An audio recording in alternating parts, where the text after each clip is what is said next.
What's happening? 40 for 40. Thanks for checking it out and tuning in, man. 40 for 40. Episode 40 of the show. And the reason why it's called NMCB 40 was the last battalion I was in, and it also got decommissioned. On here is Doug Newman. Doug Newman and I go back to the beginning. Like, you go through, obviously you go leave your home, wherever your small town is, then you go through boot camp, and then you go through A school, which is job training for whatever job, or we call it rate in the Navy, or MOS and other branches. And then after that, you go to your first duty station.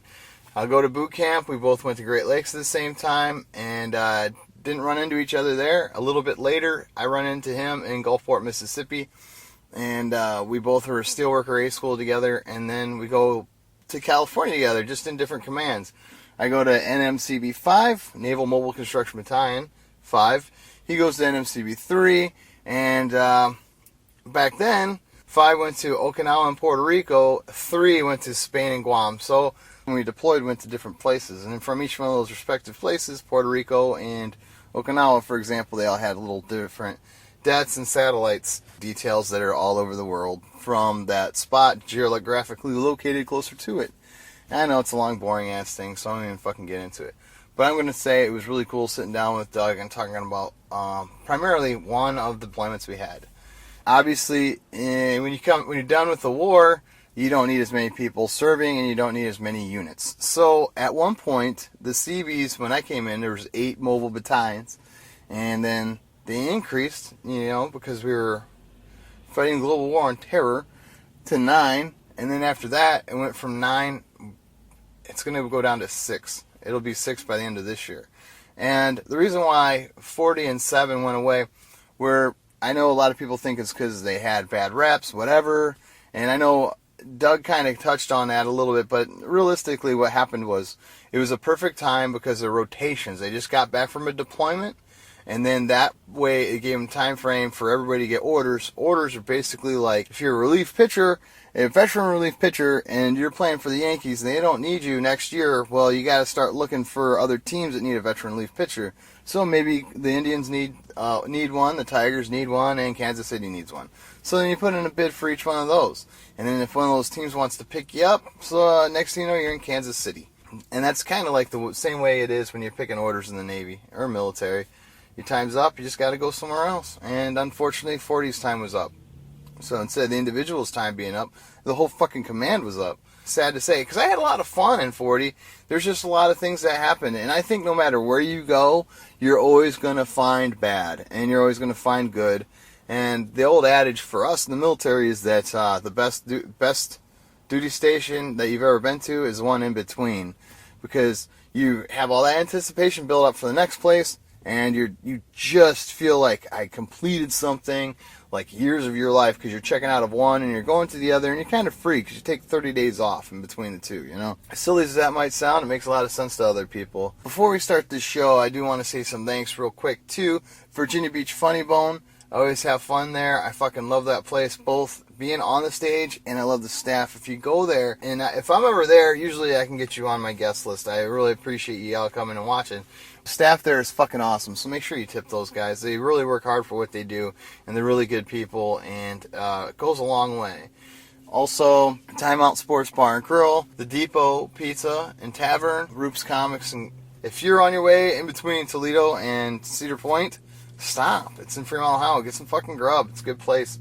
Detroit Dungeon, I love you guys for having me on the show. We kind of touch on a couple feely things on here. Nothing's really hardcore. Nothing's too bad. I did have to go back, and because I really don't like putting people's names in here that I don't have consent, where somebody's name is.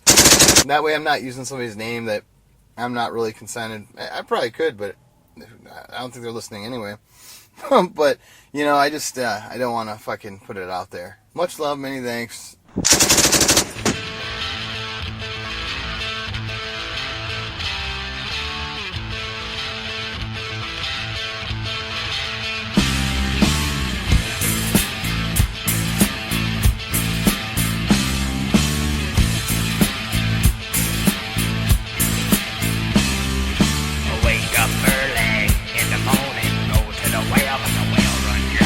Young bass and males, find Mabel until the girl come back by and by.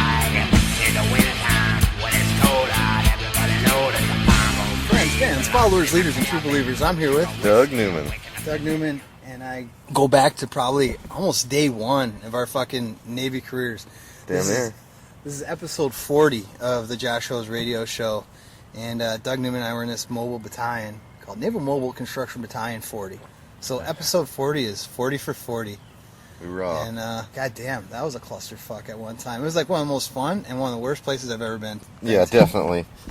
It was, and I went back for more punishment too after you left. It just got worse, buddy. That's why they decommed them. They were so jacked up they had no choice but to pick 40. That was like one of the craziest things we did was we deployed with that pitch, man. We went to I think probably the craziest deployment I ever did was that one when we went to Iraq. First, I go to Guam, and in the middle of like being there for maybe about 6 weeks, I got a phone call by. I'll edit his name out later, but yeah, so calls me up and basically says, "Hey Josh, how do you feel about coming to Iraq?"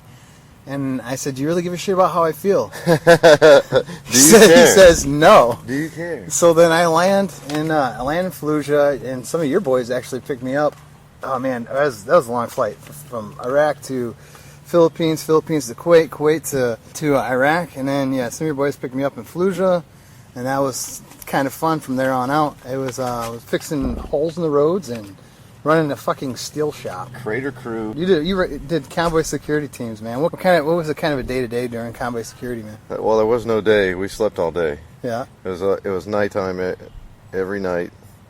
We went out like 186 times in 180 days. Figure that out. Oh man. And I don't know. Your typical day would either be you get out to your trucks, get everything ready, go out and pick up whatever you're going to be hauling, and it'd either be really fast and smooth, or we'd run across an IED and we'd be stuck sitting there for 8 frickin' hours waiting on EOD to come blow the thing up. I always liked when getting spun up was like I had in the steel shop, because the steel shop's right by where you guys were getting spun up. That's where I'd turn on the stereo, and usually be playing Cowboys from Hell, Yeah, or Motorhead's Road Crew, one of the two, and we spin that up, and so you guys get ready to roll. Describe getting spun up. What's that mean? spun up is So most of these guys have no clue what the fuck we're talking about. you go out, you get spun up, so go to the trucks, make sure all the trucks are good. Go into the armory, pull all your ammo, pull all your weapons, pull all your comms, get it all in the truck, get it set, get your radios timed to make sure that you can actually talk to somebody, which you couldn't more often than not. And then you just sit around and wait. That's the Navy way. Hurry up and wait till it's time to go. One of the shittiest things I thought about a lot of that was because of the time frame that we were in Iraq was now if you watch anything about people deployed, they got these awesome, nice vehicles that are suited to get that are ready to get blown up. You know, Yep. I mean, back then people were sending money home to mom to get some KC lights. Yep. I mean, we literally lived We did. fucking road warrior lifestyle. You know what I'm saying? These were pre-up armored, and we had people sending what were they called, hella lights or something like that, halogen with lights. a smiley face on the front of them. It looked All like kinds of stuff. It looked like some fucking farm boy's pickup truck. That's basically, by the time we got done modifying them, I don't know how many times one of your dudes would come to the steel shop and be like, "Hey man, can you make this?" Mm-hmm. And if it was anybody but, it would be like, "Yeah, not a problem." That guy couldn't weld. His shit looked like goddamn Cheetos fucking. Yeah, those trucks were. By the time we got done with them, there were so many lights and so much extra power being sucked out of them that we were blowing up the generators inside the truck, like on a daily basis. They just couldn't keep up with it. The funny thing too, like each one of those vehicles had its own like personality, because everybody. Because I rode with both teams at one time or another. Oh yeah. Because you had yours and Jimmy's, and then like we were the Cowboys. yeah. It was so fun, man, because like each vehicle had its own like personality. Some people had like their iTunes system all set up with iTunes speakers all on the inside of it, so you can fucking blare some music and shit. I had Doc in mine, so we'd kill the time playing the Who Would You Rather Sleep With game and think of the ugliest people that we could think of. What, a murder, kill, and fuck. Those games. Yeah. The name game. We had the 420 up in the windshield of my truck. It got blown off of some semi or something, and we had it put up in the windshield, rolling down the road with 420 on a Humvee. What's like, man? What was some of the craziest shit you've seen, man? Other than when we got blown up, and I had to call in a 9 line and help guys get medevaced out that were really, really injured. The craziest thing I saw was we were on a convoy, and well, actually, here I'll give you two. One's no shit, and one is kind of just, it ends up being funny, sort of. Well, one, we're on a convoy, and one of the TCNs, the foreign country nationals that were driving the tractor trailers filled with whatever, he ran over an IED. Boom, this thing goes up, and my job and my truck's job, because we had the dock with us, anytime anything got blown up or whatever, we shot straight up to wherever the incident was going on to try to, rescue or contain whatever we had to do. So we got up there, we were there within 30 seconds of this guy getting blown up, and by the time I got there, the whole cab of the truck was just completely engulfed in flames. All the tires of the tractor trailer were on fire, and I'm looking around trying to find where this guy's at, because I can't see him, and I can't hear anything. I'm looking, and I see, because the doors were blown open, I can see inside the cab of the truck, and you could see where this guy's, you could see like a skeleton in the flames, just a rib cage, and his head was hung back, but he was, literally within 30 seconds, he was nothing but bone. Jesus Christ. And not that there was anything I could have done at that point anyway, but the flames coming off that thing were just insanely hot, and you couldn't get close enough to the truck to do anything if you could. The second one, so I was kind of the crazy one, or the go-to for the guy that was actually in charge. I was second in charge. So anytime there was trash or something on the road. I can describe you on that one a little bit better than probably you can. Is that you? I love you like a brother, dude. Seriously, we go back so fucking far that you have the same kind of mentality I think I have, as far as you'd rather anything happen to you before it happened to anybody else. Yeah. Because I don't think you could live with I know I couldn't live with myself if anything happened to any of our dudes, you know what I'm saying? And you got that same mentality. So I remember you telling me about this fucking story, and I love this shit. So. For sure. So anytime something's on the road, it ended up being my job to get it off the road, because if we didn't, the terrorist guys or whatever would stuff an IED or a mortar round underneath of it, whatever. So it's constantly, night after night, you'd hear our crusty old chief calling back, go get that off the road. Ah, crap, okay. So one night, we're rolling along and we stop. We're stuck. There's like a couple of convoys or something it's causing kind of a traffic jam. And I get a call on the radio. Hey, 6, this is, I think it was a 3 or 4 truck calling me. I said, I've got a burlap bag outside my truck, right outside my truck, which is typical, for them to hide IEDs in. I'm like, oh, okay. And they said, and it's bleeding. I was like, what? What are you talking about? So I'm like, oh man. So I go up there. Fucking burlap bag on the rag. Yeah. And I can only imagine, because you hear the horror stories of people getting their heads and fucking putting bags. Yeah. So that's it. That's what I got going on. A head with an IED or a bomb in it. Oh fuck, man. Because anytime I cleared something off of the road, when I grabbed hold of it, that was like the moment of peace, where you just said, okay, well, this is it. This is either going to blow me up or I'm all good. So finally I get up there, and sure enough, there is a bleeding burlap bag sitting right next to this truck. Here we go. So I kind of got them out of the truck out of the way, and it's tied shut on the top. That's it. Okay, this is it. Grabbed hold of the strings and ripped open the top of the bag. and some idiot had filled this thing with dead chickens. Dead chickens. I couldn't believe it. Scaring the crap out of me is dead chickens. Wasn't there like a time where you almost got fucking hit by a mortar where you're pissing? Yeah. Dude. Yeah, we were on another convoy, and because I was the last truck, we could just catch up a lot of times. So I would just have my driver just stop and let whoever just jump out, piss real quick, jump in, then haul ass back down the road. Good to go. So we're on our way to another camp. I had him pull over, and I run out, and I'm doing my thing, and then here comes these mortars, just walking them straight into me like they're using my dick for an aiming stake or something. Son of a bitch. Run back to the truck, go, go, go, go. Hauled ass out of there. Yeah, that was nuts. I forgot about that. Shit. I remember that was the one. That's what I thought you were talking about, not the dead chicken, the chicken bag. I forgot about that. It always reminds me of this old ICP song. About chicken heads and shit. But man, fuck. Then that one time with Gallagher and Cox, man. That was the worst. Shit. What was that? I mean, fuck. What was that like? That was horrible to watch.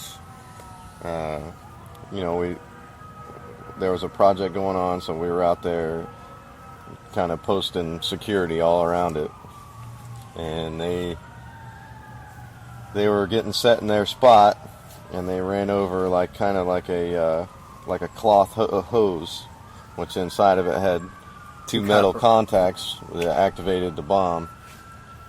And this thing, when they hit that thing, it blew the entire front end of the Humvee off. I think the differential flew like 500 yards or something. It was crazy. So watch that happen, and then so again, I'm carrying the dock, so we're right over there, trying to pull them out of their vehicle, assess them for wounds, which, had a big chunk of his leg missing, and the other guy, he was just, he had shrapnel just riddled all over him pretty much.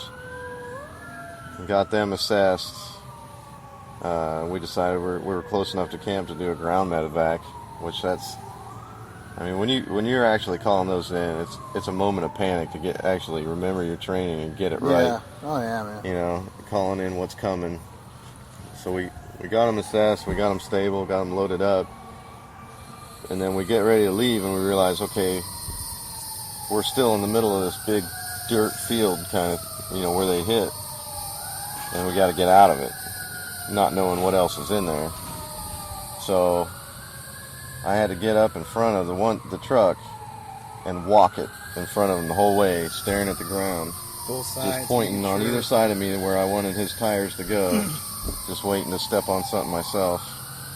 Yeah, I would never wish that on anybody, to actually have it happen to them, or to have somebody to watch one of your people. Well, the shittiest thing about that whole thing is the mission still had to go on. The whole mission was a fucking road got blown up. Yep. And our job there in that area was to fix part of our job was to fix roads too. So even after that happened, we still had to go fix that road.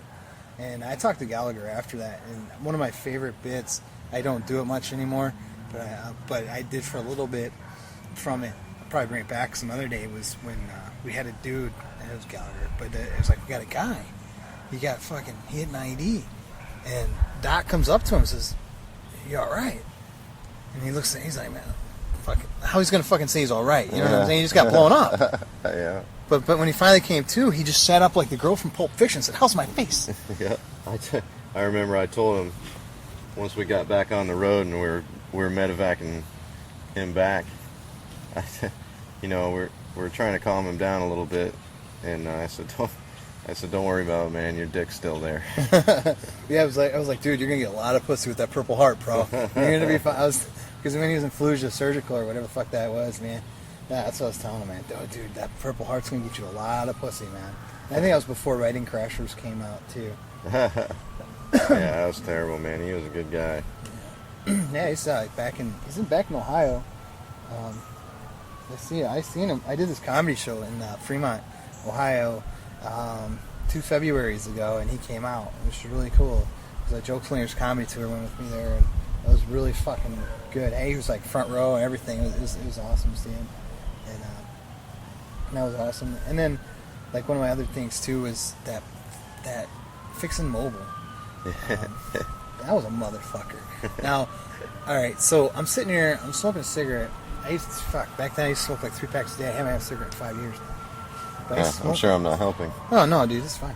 I'm around smoke all the time. But I'm smoking a cigarette, and Rivera is just like, SW1. This shit's fucked up. Another mortar comes in. Dude, this shit's fucked up. I looked at him like, dude, the next mortar that comes in, I just hope it fucking kills us all. And he's Hispanic. He turned completely fucking white. And he's like, oh, that's fucked up, SW1. That's fucked up. And I was like, no, dude. What would be fucked up is if it hit that concrete we've been pouring for the last 24 fucking hours. Yeah. And then he lost his shit. He started laughing. He's like, can I get a cigarette, man? That's funny. And then after that, just that right there was like telling me that comedy is definitely the key to happiness. Oh, yeah. Yeah. Take it light. Oh my God. Or else you'll never get through the day. That job, I remember that job you're talking about. The big, poor, you were in there doing rebar cages and stuff, and we were shuttling people in and out of there. Yeah. And we were sitting there for a while. It was during the day. And were you there when we started getting mortared and shit? Yeah. Yeah, and we were out walking around doing something, which typically, when you're setting security, you just stay in your vehicle because you got more protection. But as soon as we left, one of the Iraqi guard guys got pegged by a sniper like the second we left. Yeah. Crazy. Yeah, that was definitely a trip, man. Crazy. It was like right in the middle of everything. We just like started getting shot at, and then I was just like, fuck, come on. I just want to finish this goddamn concrete. Yeah. And then like everybody just took off running for a little bit of cover, and I'm like, fuck this. Yeah, I definitely felt the same way multiple nights. Oh man. Sitting around waiting for EOD to come blow up an IED. I would have rather just shot it with my M16. No shit. Like you just get some distance from it and be like, hey, gone, it went let's off. go. We didn't. It just happened to go off. Oh, one of the things too is I was doing some work and called in an IED. So the army guys come to go fucking. They drive right by it, over it, come back, drive over it, Oh my god. buy it, and then they come. Hey, where is it? I was like, well, we know it's not.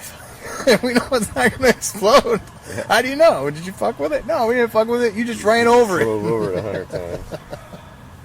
Fucking idiots, man. Yeah, there's some dumbasses out there. Like, do you remember, there was a guy, I don't remember his name. If I did, I'd probably leave it out, but... No. Okay. No, he was a character. Sorry. He was a jerk-off, really. I don't think too many people liked him because he was just a schmuck. But he, so when you left the gates, right, everybody locking loads, and you go out, and it was on a job, a big job on mobile, and you guys were getting attacked and everything else. And this clown, because he was more worried about losing one of his rounds, he stuffed all his rounds in a sock. Fucking piece of shit. Yeah, they were in a sock. So he couldn't return fire because he had all his fucking rounds tied up in a fucking sock. Because this guy, he was alright. The funny thing, I know exactly, a fucking piece of shit. He used to piss me off so much too because he was the safety guy. Safety. And then he would want to have I'm trying to fucking do shit in Iraq, okay? Yeah. Not in the goddamn, Port Hueneme, some steel shop in Port Hueneme. He wanted to have fucking everything filled out in triplicate in the pink form, and he'd come in pencil and he'd be like, you have to sign this, and I'm like, dude, I just gotta get shit done, right? And he was just always on my nuts. And then he was so afraid of having his fucking weapon dirty because he liked having everything inspection ready and super clean. But yeah, man, in a fucking sock. That piece of shit. No, I thought you were going to talk about He's awesome. I love that guy to death. But the thing about him, he did almost the same thing as those army guys did. I was talking about, walked on top of an IED twice while they're patching the hole for one IED. He's out there. He walks right on that shit. Jesus. Fuck, man, that deployment was crazy. Well, we had some good times at 42, though. I remember, like, because it was right before the Iraq deployment, and we were at Top Deck every fucking night, just about getting hammered. And the thing was we didn't want to drink too much, so we'd have one pitcher. just one. We're just going to have one pitcher. But then, lo and behold, nobody really didn't understand what we meant by one pitcher meant. Is we'd have one physical pitcher, and we'd continuously fill that one single pitcher up all night. Yeah. So we only had one pitcher of beer. So the next day when we went to work, we only had a pitcher of beer. Drinking Heffenweisen, blacking out. Oh my God. Those nights were so crazy. Andy fucking picked up Chief because he had one pitcher with us. Yeah. That's right. Shit. Matter of fact, Droopy. I just talked to Droopy the other day. God damn, I miss that photo. I see him on Facebook every once in a while. How's Droopy doing? He's looking good. He's all right. He's living in Arizona now. You know, the funny thing is, we were at Top Decks, you, me, and him. We were all in the safety class. Remember that shit? That fucking... Dude, that was the 6021 safety school. And somebody, it was... Oh, who the fuck? I forget her name. But she had glasses. She was like a PS or something. But anyways, her friend kept putting that eye squirter stuff.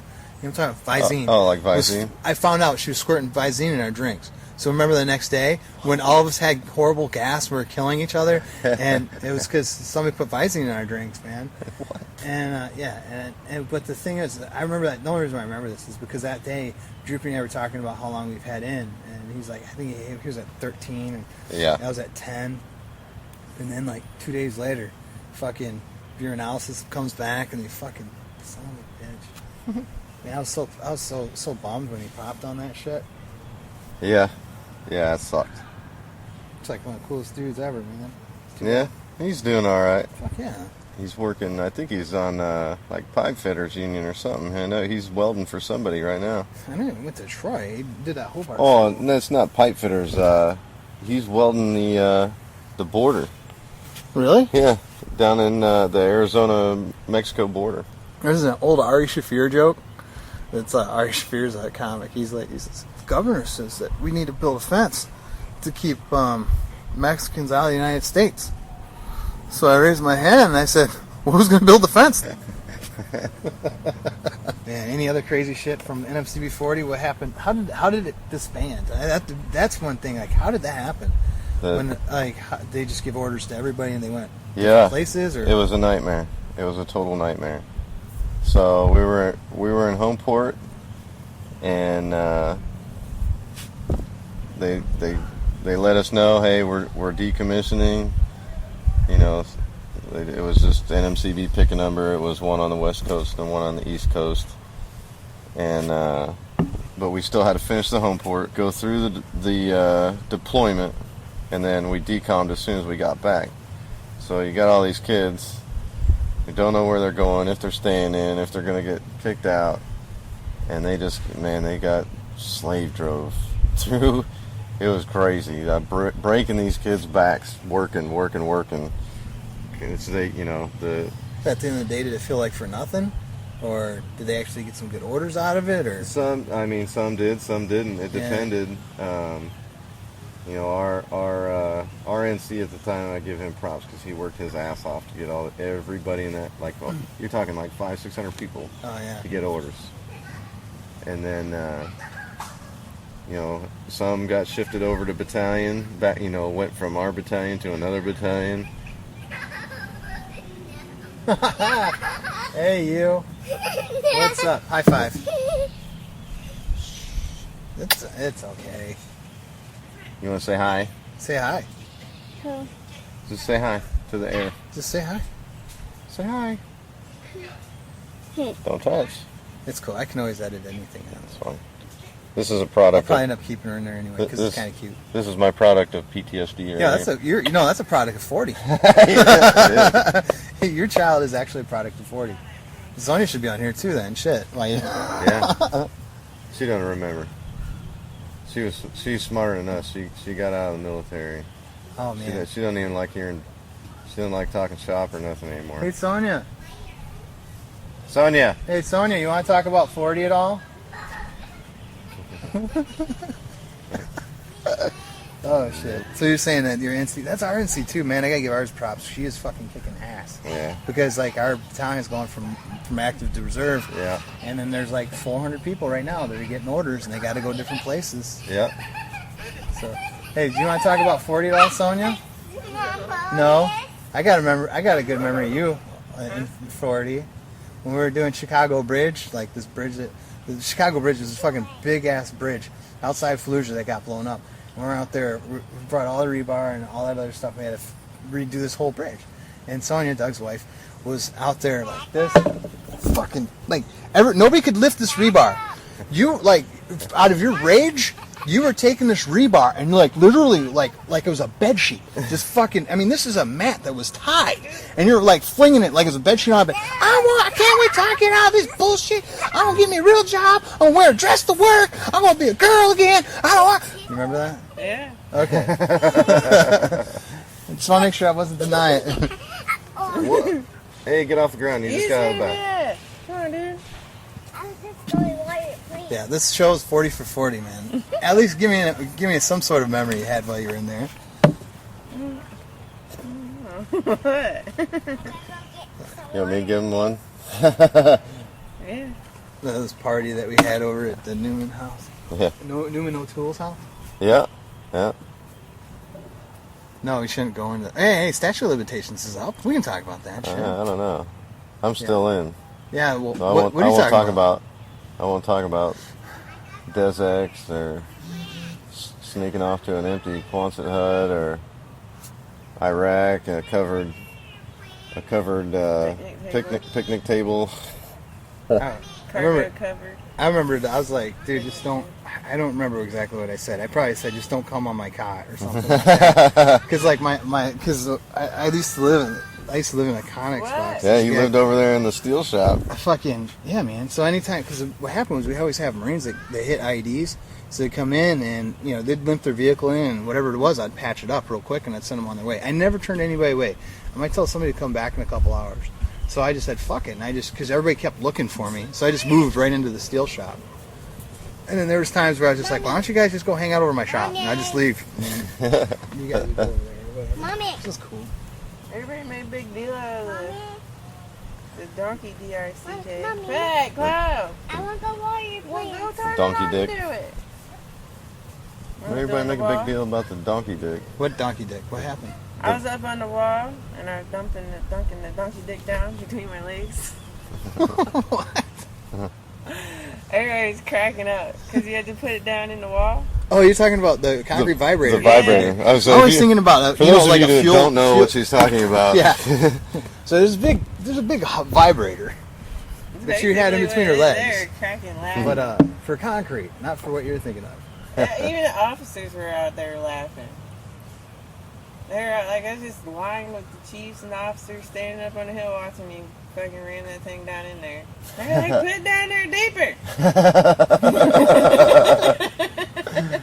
No, this is. Well, the funny thing is too is like I mean the way you're sounding. I mean, Sonia's actually an attractive person, okay? Because you can't see her because you're just listening to her. I mean, this girl will take a fucking wacky pack and she'll put it on her shoulder and she'll walk like, I don't see what you guys' problem is. You guys are some pussy bitches. And then walk with it. Was you there when they did that? No, I just heard the story about it 30 million times. Yeah. She took the wacky packer. I couldn't stop hearing the story. Walked a mile. I asked her why she did that one day. She said she didn't feel like waiting around for a ride. No, it was getting dark. Like they're cutting in my late hours. I was partier back then. So I was like, what the fuck is the holdup? Right. I'm going to get off work because he was starting to bring the fucking lights over and shit. I was like, I ain't staying. So I just grabbed the fucking wax packer and brought it over. I was like, fuck it. And about 3 trucks drove by me, just staring at It's me. like, what's she doing with the wacky pack? Yeah, empty trucks.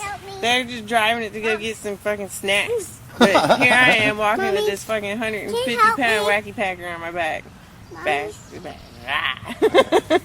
I was so mad, I threw it down. I was like, I'm done. Here you go, do it. Mommy. I just want a real job with a. Mommy. I want to be a girl again. Mommy. That shit was awesome. Mommy. You get 39. She already filled it. Oh, what do you want? Can't lift it.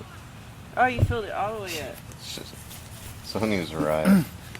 Were you ever around when she used to, so she's a big pervert too. So she used to sit around and read like smut books. You know, not like romance novels, like straight up smut books. Straight up something that a dude would rub one off to type shit. Yeah, so there was a field exercise, and it was more like working. It wasn't an exercise, we were just working. Yeah. Well, I came up after she did, so she asked me to stop. Was that 29 Palms or? Yeah, 29 Palms. She asked me to stop at the porn store and pick her up some books to read. So, you know, I'm like, I don't care. It's basically whatever. Penthouse Letters, but in book format. Yeah. So I did that, and then she's up at her job site working, and you know, she's got a whole crew of guys that work on it too. When they would go on break, they would have story time. They'd all sit around and listen to Sonia read these books out. That's awesome. And then he put his... Yeah, they're straight up porn bags. He slammed his shaft in her clam. Yeah, yeah. And then... I haven't read any of those in a long time. Man, we haven't been on deployment in a long time either. Yeah. Oh, man.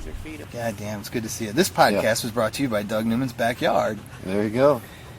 With his family and dog and everything. That's pretty cool, man. I like this. I'm so glad you're here, man. Yeah.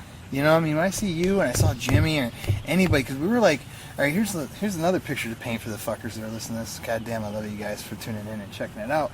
But we go back to 1996 in Gulfport, Mississippi, and we're all from different parts of the world. And just picture being 18, 19, 20-year-old fucking kid, not knowing shit about what's going to happen in life, and just being away, and then kind of meeting a bunch of cool people in a shitty place. Gulfport sucked ass. Yeah. There's a lot of people that love that place. What the Don't fuck, step man? on them, don't step on them. I mean, have you ever thought about taking orders there? No. Well, I mean, I would have done it to get closer to my family, but yeah. I mean, that's relative. I mean, I'm saying it's by choice, by like, hey, I'm just the only thing appealing about that place is the cost of living. Yeah. That is it. Yeah, and then we get shit on for like being Hollywood Seabees, and yeah, it's kind of funny because you're in this place is kind of like neutral in the fucking Hollywood, the Gulfport wars. Yep. Fuck that place. Yeah, no, I'm not going there. Anything else you want to add about good old 40? No, it was great and it sucked. See, I can't believe you went back for the second time. Yeah, I went back. Well, I got juice, whatever you want to call it. A buddy of mine, who I was hanging out with all the time, you know, he was like, he had like a verbal that he was going there. So he's like, yeah, man, cancel your shore duty early and come with me. We'll be over there. We'll have a ball. Okay. So I did it. And he never got the orders, and I did. Oh, fuck. Who's that? We had something similar like that, but the other way around. Like, Peter and I hit each other up. I'm like, I'm thinking about going to 40. I think I'm going to go too. Well, let's go to 40. Because I was on recruiting duty and he was on State Department. Yep. And then that's what happened. We both did the same thing. You want to add anything about 40 before we fucking call this an episode? That's not coming to mind right now. No? It's like, oh, like everybody else, I blocked it completely from memory. Sonia said she was gonna add something, but it's just like being molested as a child. It's compartmentalized in the back of your brain where you do not want to talk about it unless they're paying a lot of money for counseling. 40 for 40. Hoorah. All right, can you get a hoorah? Hoorah. Good. I got it. That is great. All right, that's it.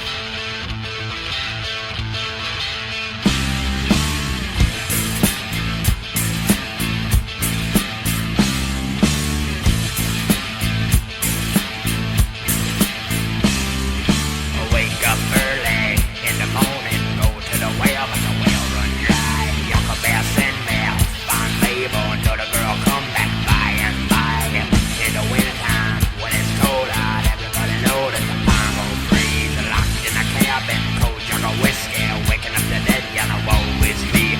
Fifth week of April, snow done melted, open up a door for the washing man. Get him in the shack, sideways glances, hit him on the head with a frying pan. Down by the frog pond, come across a catfish, walking up the right like a human being. Said, hey, white boy running around barefoot, whole lot of fish in the world need free. Beaver liquor.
for liquor.